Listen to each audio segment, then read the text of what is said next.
স্ত্রী রাহাতারা বেগমের চিকিৎসার জন্য বর্তমানে সিঙ্গাপুরে অবস্থান করছেন বিএনপি মহাসচিব মির্জা ফখরুল ইসলাম আলমগীর। সেখানে চিকিৎসা চলছে তার স্ত্রীর। বৃহস্পতিবার জীবনসঙ্গীকে নিয়ে ফেসবুকে একটি আবেগঘন স্ট্যাটাস দিয়েছেন মির্জা ফখরুল। সহধর্মিণীর যখন প্রথম রোগ ধরা পড়ে তখনকার মানসিক অবস্থা ও স্ত্রীর অস্ত্রোপচারের সময় কারাগারে থাকার আবেগঘন সেই সময়ের স্মৃতিচারণ করেছেন বিএনপি মহাসচিব।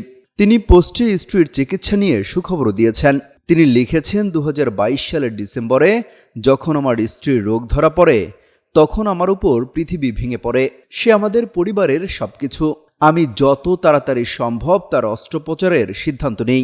তার অস্ত্রোপচারের ঠিক আগের দিন ভোর 3টায় আওয়ামী পুলিশ আমাকে আমার বাড়ি থেকে নিয়ে যায়। আমার মেয়ে ছুটে গেল ঢাকায়। আমার স্ত্রীর অস্ত্রোপচারের সময় আমি কারাগারে ছিলাম।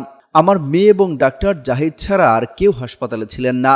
আমাদের ভারপ্রাপ্ত চেয়ারপারসন এবং আমার ভাই বোনেরা ফোনে খোঁজখবর নিচ্ছিলেন। আমার স্ত্রী অত্যন্ত ধৈর্য এবং মুখে হাসি নিয়ে সবকিছু সামলেছেন। কেবল তার কঠিন চিকিৎসার বছরগুলোই নয়, প্রায় 50 বছর ধরে আমরা পারিবারিকভাবে যে চ্যালেঞ্জগুলোর মুখোমুখি হয়েছি তাও সহ্য করেছেন। আলহামদুলিল্লাহ।